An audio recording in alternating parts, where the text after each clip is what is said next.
The power of greed. Impossible. I would rather die. I can't. I won't. I would rather lose the inheritance, Chuks said, anger evident in his voice, when Mr. Okafor, his father's lawyer, finished reading the will of their late father, Chief Williams. Mike sat quietly, looking at Chuks, vibrating like Nokia 3310, anger emanating from his face. If looks could kill, Chuks would be a dead man already. Mr. Okafor, the lawyer, stood up saying, "That's the condition. If you both wish to inherit your father's properties. If in 6 months you guys haven't fulfilled the conditions stated in your father's will, it goes to the orphanage." With that, he left, leaving the boys to a staring contest. "Just know that no matter what, I hate you and will always do," Chuks said to Mike, and walked to a couch and sat down. Mike, the more gentle and less expressive one, sat quietly as he thought about all the lawyer had said. In order for them to inherit their father's wealth, they have to prove beyond reasonable doubt that they are no more sworn enemies. That is a very difficult task to achieve, and their father knows this. Trying to make them friends now is like trying to bend a dry fish. Mike scoffs. That old man never learns. What he couldn't do when he was alive, he is hoping to accomplish in death. What was he even thinking? That this little trick of his would make him and Chuks friends, or make them start acting or seeing each other like brothers? He should rethink. Mike stood up, chuckling to himself as he goes to his room. What is making this one laugh? Madman, Chuks said when Mike passed by him. 2 months after the will was read, Chuks paid lawyer Okafor a visit. He came to see if there was any way he could convince the lawyer to release his father's inheritance to him without him having to fulfill the condition attached. But the lawyer refused and said to him instead, "What's the big deal there, Chuks? Just make peace with your brother. That's all that's required." "God forbid," Chuks screamed, cutting the lawyer mid-sentence. "Will you keep quiet?" Lawyer Okafor said, getting angry. "God forbid what? You know, anyone who sees the both of you would never believe you boys are biological brothers. Same mother, same father. See how you reacted to the idea of making peace with your brother, your only sibling. You should be ashamed of yourself. Anyways, I wanted to tell you to fake a reconciliation with your brother, so that other lawyers involved would think you guys have made peace with each other. But seeing how you just reacted, and in such a disrespectful manner too, I think you guys should just continue hating each other. Those orphans deserve the inheritance more than you and your brother. You may leave my office," he concluded dismissively. Chuks got home, fuming fire and brimstone. Who does he think he is? An ordinary lawyer. Who gave him the guts, the impetus, the temerity to talk to me like that? Me, the good son and heir to the Williams dynasty. Arrant nonsense, anger and pride emanating from every pore of his being. Mike sat quietly, looking at his kid brother acting like a madman. He wanted to say something, but remembering Chuks' personality, he chose to keep quiet before he becomes the scapegoat. Just then, Chuks noticed his presence.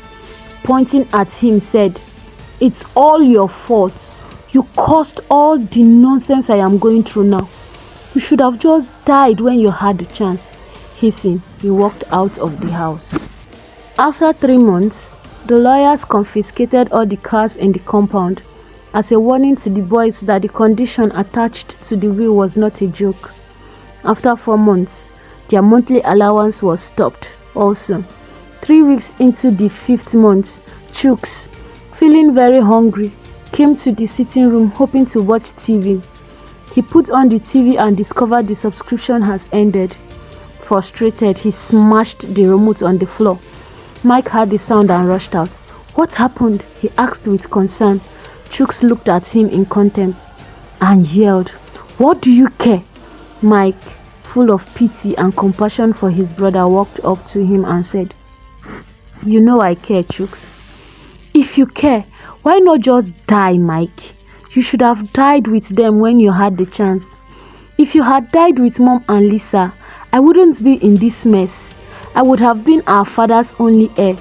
I wouldn't be hungry, starving and dragging property up and down with you right now," Chooks yelled, trying to drive home his point. Tears poured out of Mike's eyes. "Do you hate me that much, Chooks? Why would you hate me so much?" Mike asked. "Because you killed them. You killed our mother and only sister," Chooks yelled again, as if yelling is the only way his point would be noted.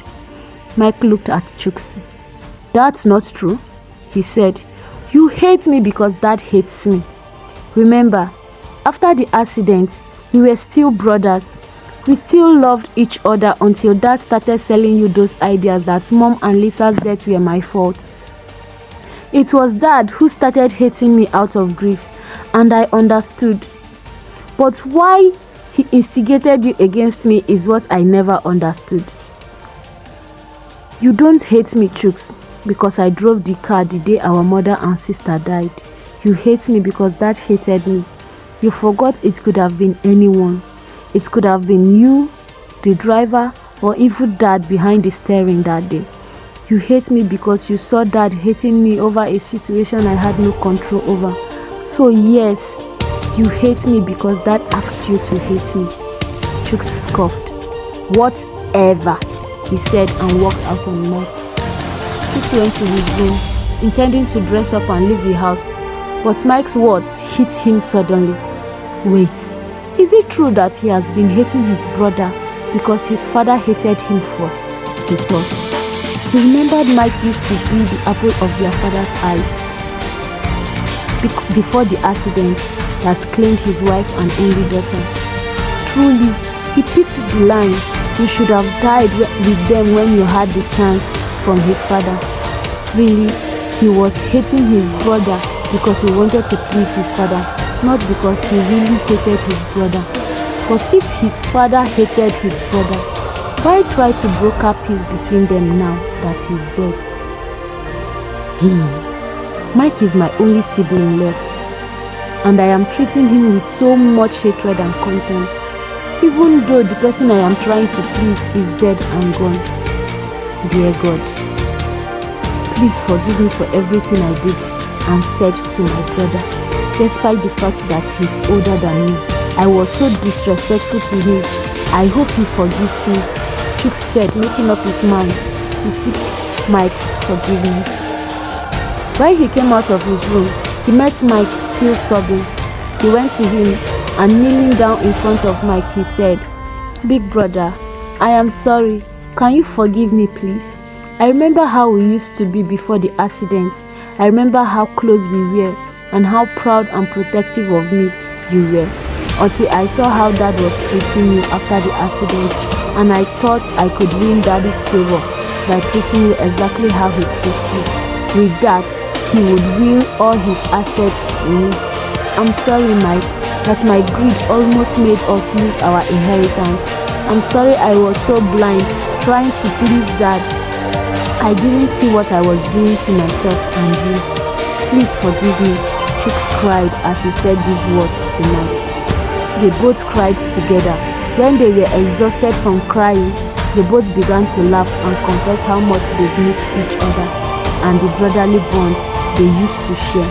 Just then, a knock sounded on the door.